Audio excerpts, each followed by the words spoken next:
Do women respect the men who pursue them? It sounds paradoxical, but here is a very hard truth to swallow. Women enjoy being pursued, but they do not respect the men who keep chasing them. It sounds contradictory, right? But it is one of the deepest instinctive reactions in modern female psychology. When a man chases, women experience the feeling of being desired, being noticed, and being elevated in their sense of self. Dopamine rises, the ego gets affirmed, they feel more beautiful, more valuable, more outstanding in the crowd, and honestly, no one dislikes that feeling, but here is the problem.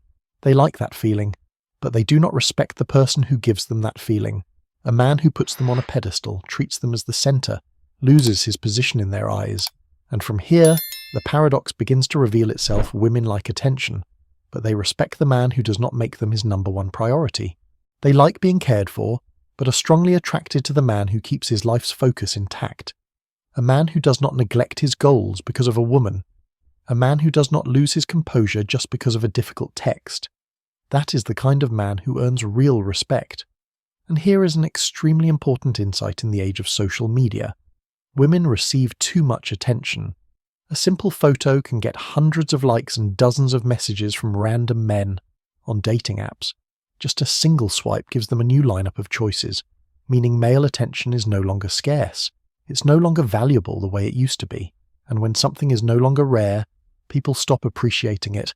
That is why pursuing, which used to be romantic, has now become so common that it feels boring in the eyes of women, not because men have gotten worse, but because supply is too high, demand is too low. And from that, a slightly painful truth appears: the more a man chases, the more his value drops. Not in reality, but in the perception of women. And perception is what shapes feelings, respect, and ultimately the way they treat you. A paradox, but the truth. It sounds simple. But this is the very first door every man must walk through when approaching women. The test of, do you have a center? Most women won't say it outright, but their early reactions always revolve around this test. They say gentle no's, they pretend to be cold, they delay their responses, or sometimes they make you guess. Not because they want to torture you, not because they're mean, they're simply observing what kind of man you are, a man who can stay calm. A man with real confidence or just performative confidence, a man whose life is stable, or someone using words to mask a lack of direction. And most importantly, are you the kind of man that any woman can influence? Because if any woman can throw you off balance, you're not special, you're replaceable, and women sense that faster than you think. This isn't a game from the start, it's a survival instinct filter that's existed for thousands of years. In nature, females choose mates with strength, stability, leadership, and low susceptibility to emotional turbulence. In humans, these traits translate into composure, focus, self-control, and especially not being thrown off balance by women. So when a woman is a little challenging in the beginning, she's simply seeing whether you can hold your center. A man who loses his center too quickly, reacts too strongly, or invests too much emotion after a few small signals is seen as unreliable, not because he's weak, but because he is easily swayed. But here's the problem in the modern era. What used to be a natural instinctive test has been exploited by many women and turned into an ego game. Instead of observing your stability, they turn it into a competition of who has more power. The more attention they receive, the more distant they act. Not to evaluate you, but to feel chased. They no longer want to choose the right man, they just want the feeling of winning.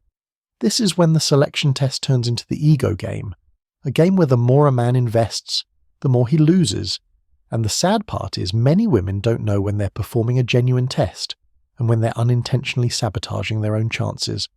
Meanwhile, men fall into confusion, unsure whether she truly cares or is simply enjoying the attention.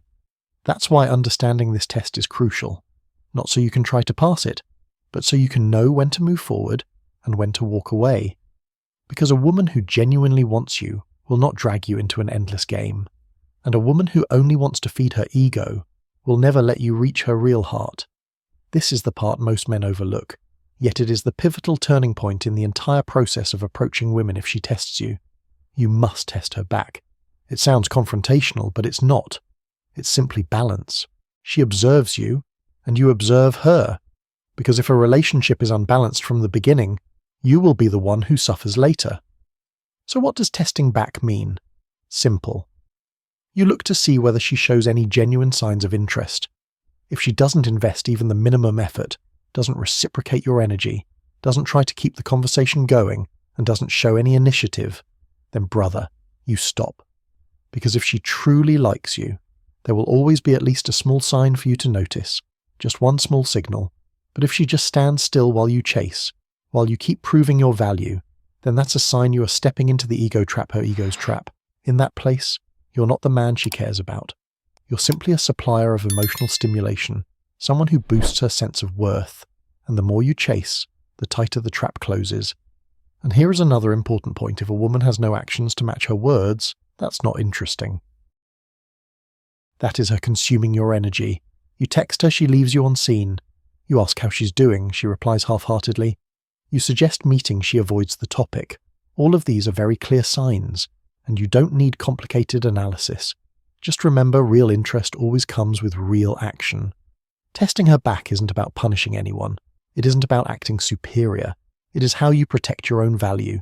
You don't chase to prove you're good enough. You don't run after someone to earn validation. You're simply observing whether she deserves you taking another step forward. And when you hold this mindset, everything changes. You become calmer, sharper. You're no longer pulled around by emotion. You no longer fall into situations where you're the only one investing while she only benefits. A man who knows how to test back is a man who doesn't let anyone toy with his feelings. And what's interesting is this: when women realize you understand the rules, they respect you more, they become more serious, they don't dare play games, because they know you're always ready to walk away if you don't see something real. This isn't a strategy, it's a standard, and it protects you from a lot of unnecessary pain. Now, let's understand why women only respect men who keep their life center intact. Put simply, a man who is busy building his life, developing his career, expanding his vision, and upgrading himself, is a man who is very difficult to shake with outside noise. He doesn't tremble because of being left on scene. He doesn't lose sleep over a slow reply. He doesn't panic when a woman acts a little cold, and it is precisely this emotional stability that makes women feel safe. Such a man also needs far less validation. He doesn't live off compliments, approval, or the feeling of being liked. He knows exactly where he's going, what he wants, and why he wakes up every morning. And women, no matter how strong they are attracted to a man with clear direction.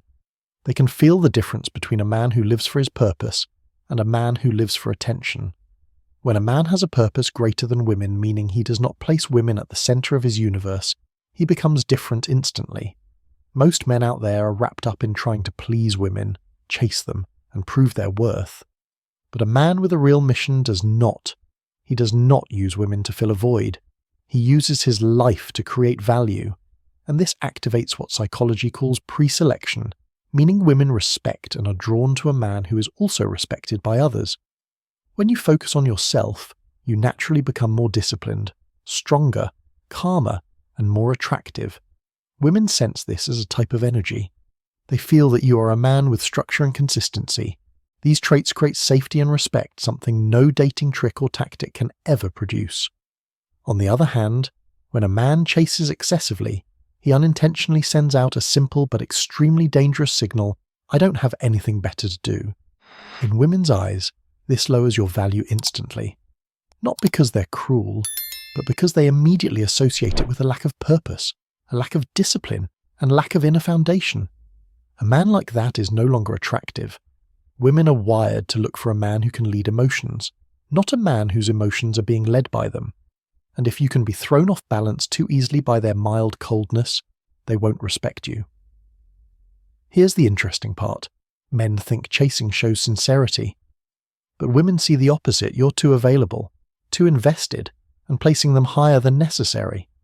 Meanwhile, the man who focuses on himself doesn't need to prove anything, and that very lack of need makes him more attractive. So the harsh truth is, women never respect blind pursuit. They respect focus. They respect a man who knows that the most important thing in his life is not women, but himself. When you prioritize yourself, they will prioritize you. When you respect your time and your goals, they will respect you. And the most paradoxical part, the moment you stop chasing, they begin noticing. Because among thousands of men who run after them, only a very small number know how to stand still, stay centered, and hold their value. And that is the kind of man a woman cannot disregard. Not all women are the same, but here is a harsh truth. Men need to understand there are certain types of women who will never respect your pursuit, no matter how good you are, how persistent you are, or how sincere you may be, because their emotional wiring does not respond in the way you expect. And if you don't recognize this early, you will waste a lot of emotion on people who cannot return the value you offer. The first type is the avoidant woman, those who avoid emotional intimacy. They love being chased, love the feeling of being pursued, and love being the center of attention. But the more they are chased, the farther they run. Not because they don't like you, but because their emotional system is programmed to avoid closeness. The more a man tries to pull them in, the more threatened they feel. With this type of woman, independence is what they respect, while pursuit kills attraction. The more freedom you give them, the more curious they become, the more you chase, the faster they disappear. The second type is the prideful woman, those with an inflated sense of self-worth. They believe they're the most beautiful fish in the sea, and therefore they treat pursuit as fuel for their ego. They enjoy feeling wanted by many men, but they are incapable of building a real emotional connection. To them, you're not a man they care about. You're just another point added to their confidence score, and the more you chase, the more they push you into the role of fan, not a respected man. They don't hate you, but they also don't consider you a choice. The third type is the attention-addicted woman, those who are addicted to attention. In the age of social media, this type is becoming more common. They get dopamine from likes, comments, messages, and constant male attention. To them, attention is like a resource, like currency. The more, the better. And if you chase them, you are simply supplying them with more dopamine. But here's the painful truth. No amount of chasing will make them respect you. You're just another notification on their phone. They don't invest, don't reciprocate, don't build anything. And the harder you try, the more they become addicted to controlling your emotions. The fourth type is the fantasy dating woman, those who love the idea of dating more than an actual relationship. They crave the feeling of being pursued, being cared for, and being idealized by someone. But they don't want real love, real responsibility, or real commitment. For them, romance is a movie they enjoy, not something they intend to live. And if you chase this type, you will be pushed into the role of the emotional provider. You're a side character in a story they create, never the chosen one. Brother, the most important thing here is recognition. Not so you can hate women, not so you become overly guarded, but so you know when to invest and when to withdraw to protect yourself. Because not every effort is reciprocated, not every sincerity is respected. You cannot convince these types of women with pursuit. The only way they ever respect you is when you hold your standards and your values. And the paradox is when you stop chasing, these types often come back, but by then, you already know who they are and whether you should open the door or not. Set the tone is not about acting cold or playing some arrogant game. It's not about making yourself hard to reach, and it's definitely not about pretending I don't care just to look cool. Setting the tone means living by your standards and showing others where your boundaries are. No noise, no pressure, simply knowing what you allow into your life and what you don't. You don't need to oppose women, you don't need to prove you're strong, you just need to affirm the principles you want to maintain. For example, I only invest in someone who shows clear action. I don't chase anyone who stands still. I don't convince anyone to like me, and I always put my life first. Women are the bonus, not the center. When you keep this mindset, you're already setting the tone, because your tone says, I have value, and I choose who is worthy of my energy. The interesting thing is, when you set the tone correctly, women naturally adjust their rhythm to match yours. They are forced to lower their ego a little. They become more proactive. They show more of their real selves instead of playing games. They drop unnecessary tests because they know you're not the type of man who gets pulled into psychological games. When you are a man with boundaries, women respect that instinctively. Because clarity creates safety, consistency creates attraction, and your ability to choose creates real value. Conversely, if you don't set the tone, you will be dragged into her tone hot and cold, interested then distant, pulling you in then pushing you away. And once you let someone else control the rhythm of your emotions, you lose your position instantly. Setting the tone isn't about winning, it's about not losing yourself in the process of getting to know someone. When you have your own tone, you create an emotional environment where women must choose step in with sincerity, or step away because the old game doesn't work anymore. And real respect only appears when a woman sees that you cannot be easily shaken. When you keep your center, she begins to trust that you are a man who can lead.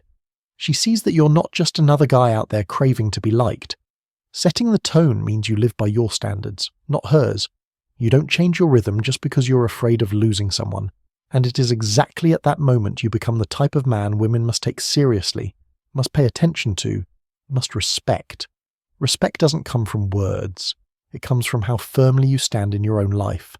In the end, the most important message comes down to one sentence: stop chasing.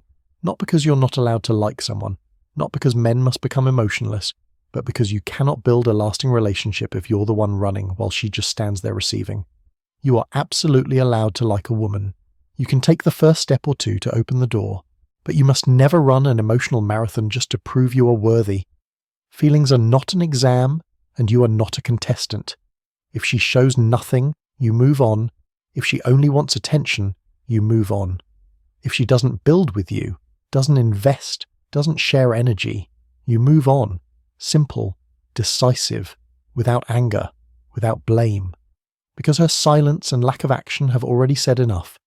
Brother, a woman who truly likes you will not let you disappear from her life. She may be shy, she may be slow, she may not open up immediately, but she will give you small signals to let you know you're not alone. And when that happens, both of you will walk together, not you pulling while she stands still. In the end, what you need to build is not the skill of chasing. What you need is your own gravitational pull. When you have purpose, discipline, calmness, and a life you're proud of, you don't need to chase anyone. You attract. You choose. You decide who deserves a place in your world, and at that point, women will look at you differently. Not because you're above them, but because you have an inner world strong enough for someone else to want to step into. Brother, chasing does not create love. Running after someone does not create respect. Only mutual choice creates a real relationship. You must choose her, but she must also choose you. When both step forward, love is durable. When only one tries, it's just depletion. Hold your standards, hold your rhythm, and become the man even you yourself are proud of. Because from that moment on, you will never need to chase anyone again. You just need to live in alignment with your value, and the right person will naturally come toward you.